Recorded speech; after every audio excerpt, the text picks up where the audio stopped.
उर्दू। अस्सलाम वालेकुम एवरीवन। सो मैं डॉक्टर मोइनुद्दीन, बेसिकली मैंने अपनी सर्जरी की जर्नी 6 इयर्स पहले स्टार्ट किया था।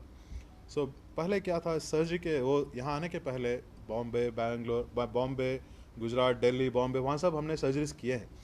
इसका क्या है, पहले मैंने सोचा था बैंगलोर में रियली ये सर्जरी काम करेगा, it will work out, but I really see obesity क्या है, हर तरह बढ़ रहा है, मोटापा मोटापा हर जगह बढ़ रहा है। क्या ऑप्शंस है मोटापे के लिए? मोटापे के लिए बहुत सारे, आप यूजुअली क्या करते हैं, जब आदमी मोटा होता है एक डाइटिशियन के पास जाता है। डाइटिशियंस क्या करते हैं, एक डाइट प्लान बोलते हैं कि ऐसा डाइट करो, मेडिटेरियन डाइट करो, कीटो करो, ये करो, पैलियो करो, लॉट ऑफ डाइट्स बोलते हैं ये लोग। व्हाट हैपन्स, डाइट करने के बाद भी कभी कभी क्या होता है, बहुत बार क्या होता है, डाइट करने से आपका वाटर वेट कम होता है। वो वाटर वेट कैसे पता चलेगा? आप एक बॉडी मास इंडेक्स मशीन होती है, BMI मशीन बोलते हैं, वो मशीन में आप पूरा टेस्ट करेंगे तो पूरे वैल्यूज आ जाएंगे। आपका बेसिकली डाइट करने से क्या होता है, वाटर वेट कम होता है। जैसे एक आदमी के जिस्म में 100 kg है, एक बंदा 100 kg है, उसका 10 kg ज़्यादा पानी का वजन है, तो वो डाइट करेगा 6 महीने 7 महीने, वो 10 kg कम हो जाएगा। फिर क्या होगा, कोई पार्टी आएगी, कोई शादी आएगी, फिर से खा लेगा, फिर से मोटा हो जाएगा। यही दिक्कत होती है मेनी ऑफ द टाइम्स।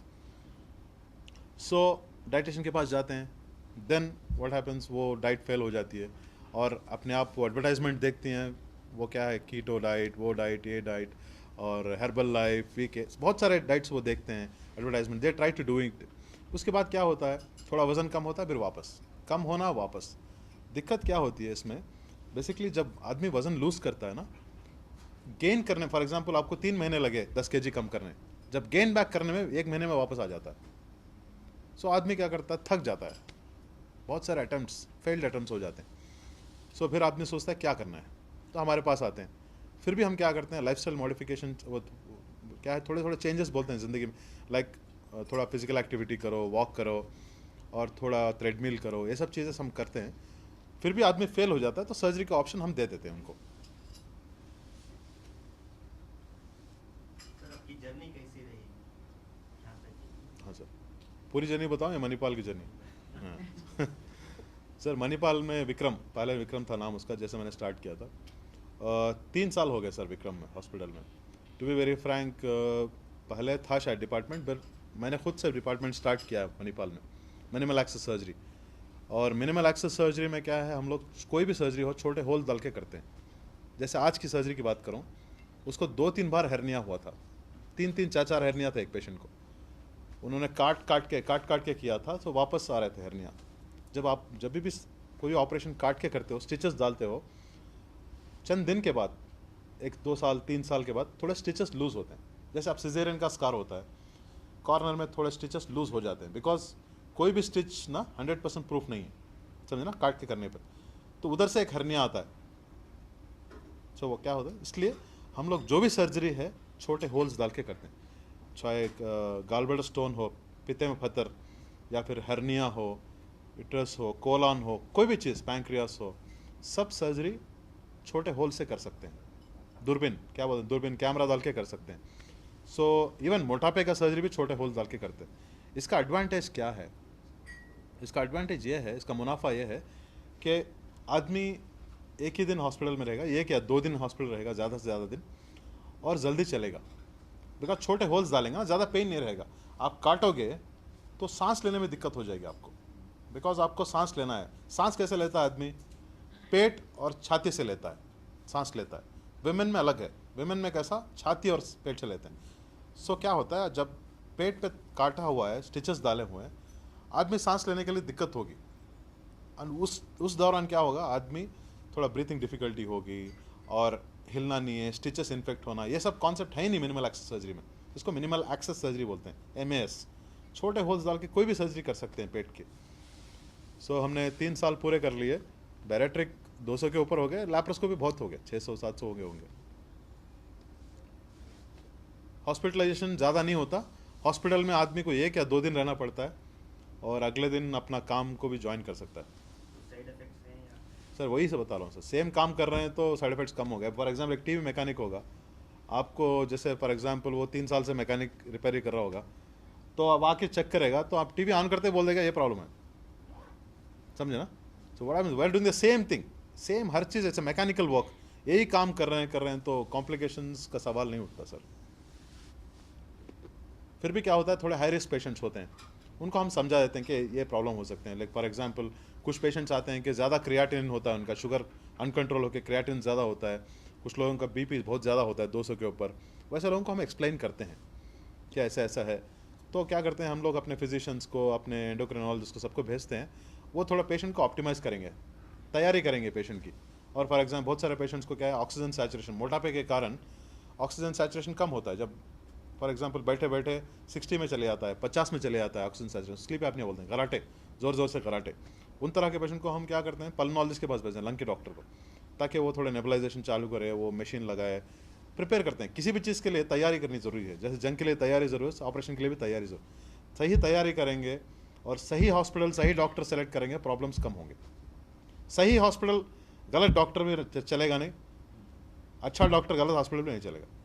तो तीनों करेक्ट होनी चाहिए। पेशेंट क्या कर सकता है, ज़्यादा से ज़्यादा अच्छा डॉक्टर, अच्छा हॉस्पिटल सेलेक्ट कर सकता है, ऊपर दुआ करना है बस।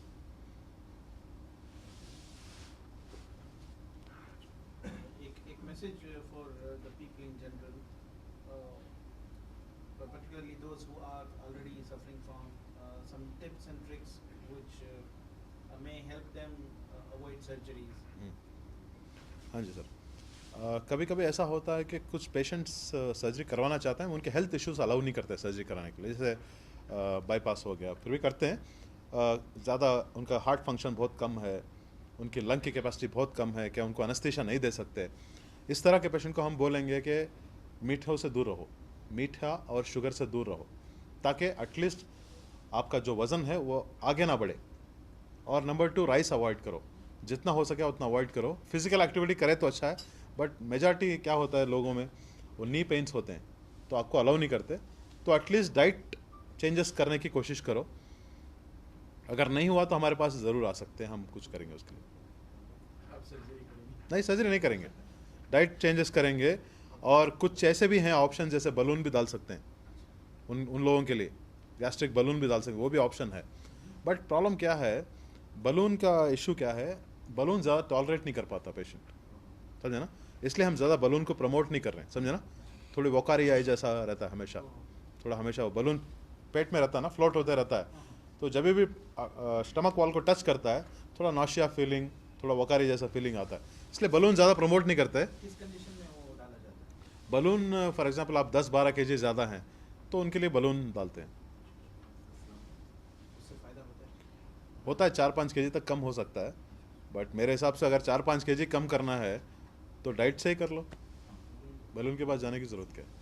नहीं, जैसा आपने बताया कि डाइट से ये सिर्फ पानी जो है कम होता है वाटर लेवल, तो ओवरऑल ये ओबेसिटी कम करने के लिए सिर्फ डाइटिंग के साथ ये फिजिकल एक्टिविटी, डाइट से आपको सिर्फ पानी का वजन कम होगा, फिजिकल एक्टिविटी करेंगे तो फैट का वेट भी कम होगा, बट एक बियॉन्ड 1 लिमिट कम नहीं होगा, थोड़ा सा कम होगा। एक छोटा सा सवाल सर, ये है ओबेसिटी वगैरह की जो मर्ज है, अभी हम कुछ सालों से बहुत ज़्यादा देख रहे हैं। हाँ, जबकि हम लोग ये जो शुगर कंज्यूम करना है, पहले सालों में जब हम लोग छोटे थे तो बहुत ज़्यादा मीठा खाया करते थे, बड़े भी और छोटे भी। तो तब जो है ओबेसिटी का मामला जो है इतना सीरियस नहीं था जितना अब बहुत ज़्यादा हो रहा है। ऐसा क्यों? सर एक बस ये सिंपल सी बात है, हुजूर की सुन्नत है मीठा खाना, तो हर आदमी मीठा खाते हैं खाने के बाद। बट दिक्कत क्या थी उस टाइम पे, मीठा खा के हम वॉक पे जाते थे, चलते थे, साइकिल खुंदर के जाते थे अपने काम पे। आप कहाँ जा रहे हो, आप बैठे बैठे सब कुछ कर रहे हो, ऊपर से टीवी ऑन करके बैठ जाते 2-3 घंटे, और स्क्रीन टाइम, हर आदमी रील्स देखते रहता है फ़ोन में एंड ऑल दिस थिंग्स, फिर कहाँ से होगा। सो ये सब ऐड हो रहे हैं ना, चीज़ें ऐड हो रही हैं। अगर आप मीठा खा के अभी भी आप साइकिल चलाओगे तो कुछ नहीं होगा। सर उन पेशेंट्स के लिए क्या मैसेज है जो डरते हैं सर्जरी कराने के लिए, उनका वेट ज़्यादा है लेकिन वो आना नहीं चाहते, डरते हैं कि कुछ सर्जरी के बाद कुछ हाँ जी, सही है से ये सबसे कॉमन प्रॉब्लम है। और ये प्रॉब्लम क्यों है, हर आदमी को इंजेक्शन बोलते डरते हैं, तो सर्जरी बोले तो और डर जाएंगे। सो बेसिकली क्या है, इस तरह के लोगों के लिए हम क्या करते हैं, 3 से 6 महीने में एक बार सपोर्ट ग्रुप मीटिंग करते हैं। सपोर्ट ग्रुप मीटिंग ये होती है कि हम एक होटल में, जैसे हमने लास्ट टाइम इसी होटल में किया था, 80 पेशेंट को लेके आए थे, ऑपरेशन जो किए थे 80 पेशेंट्स आए थे, और जो नए प्लान करने वाले हैं उनको लेके आएंगे, 1-to-1 करा देंगे, जो भी डाउट है वो सॉल्व कर देंगे। जो ऑपरेटेड पेशेंट्स होंगे, नए पेशेंट्स के जितने भी डाउट हैं, अप्रहेंशंस हैं, जो भी है वो पूरा सॉल्व कर देंगे। सो इस तरह से क्या होता है, आदमी को थोड़ा कॉन्फिडेंस आता है। इतने सारे पेशेंट्स को देखेगा, 80 पेशेंट, सब बोलेंगे हमने कराया, तो डर जाने के लिए वो एक तरीका है। Yes, sir. We can get it done, but the problem is that medical claim, I think corporate's approval is little better, and I think most of the insurance are getting covered. वो एक criteria है, वो IRDA criteria, Insurance Regulatory Development Authority of India एक criteria बताया, 35 plus BMI और severe sleep apnoea रहना चाहिए। Sleep apnoea बोलने से नहीं होगा कि स्लीप अपने रिपोर्ट चाहिए। सो 15 से ज़्यादा AHI इंडेक्स रहा।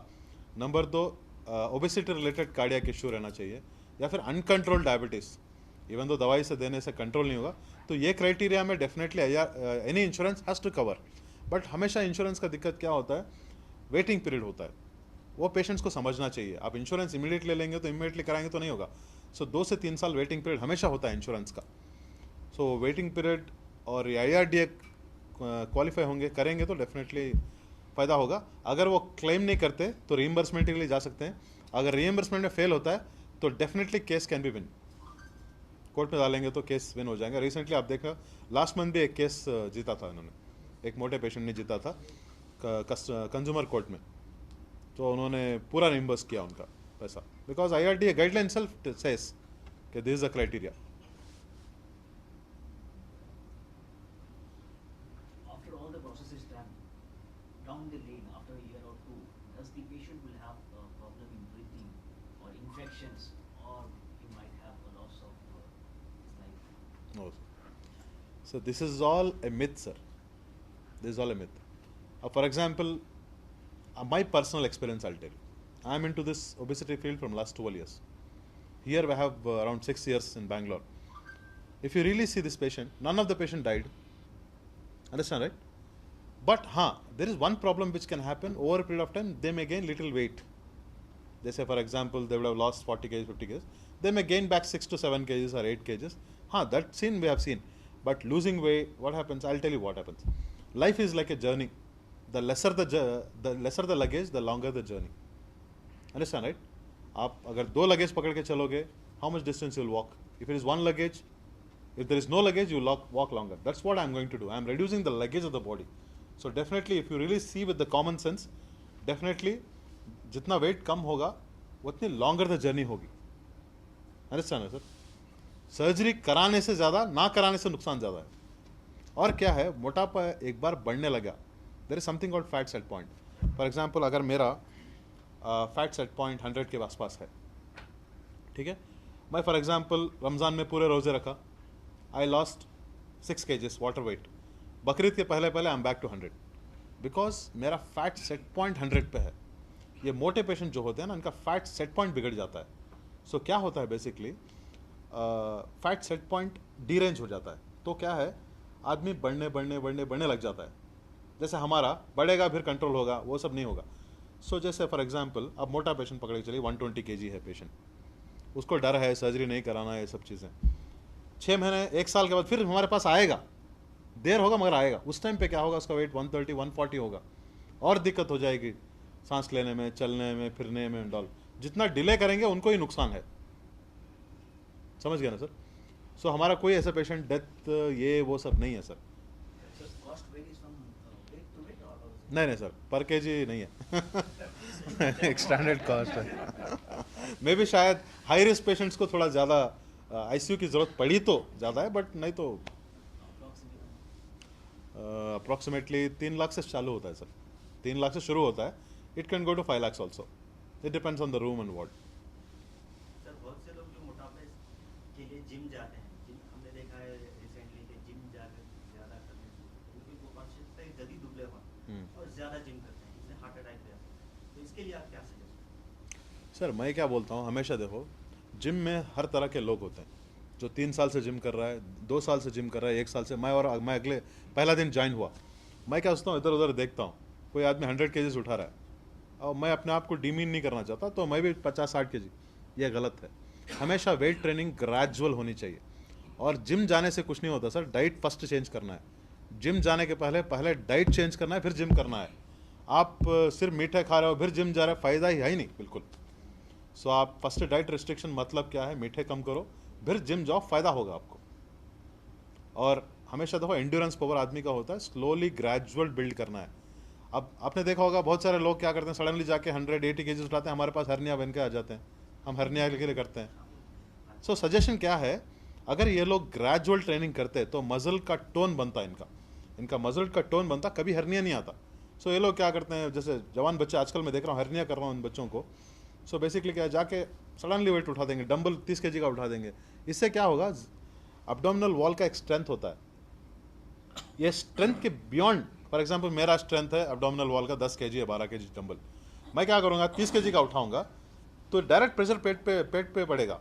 सो व्हाट क्या होगा, उस टाइम में एब्डोमिनल वॉल में ब्रेक होगा, समझे ना, उसी टाइम पे हर्निया ये सब परेशानी होती है। सो ग्रेजुअल हमेशा कोई भी चीज़ शॉर्टकट नहीं है सर।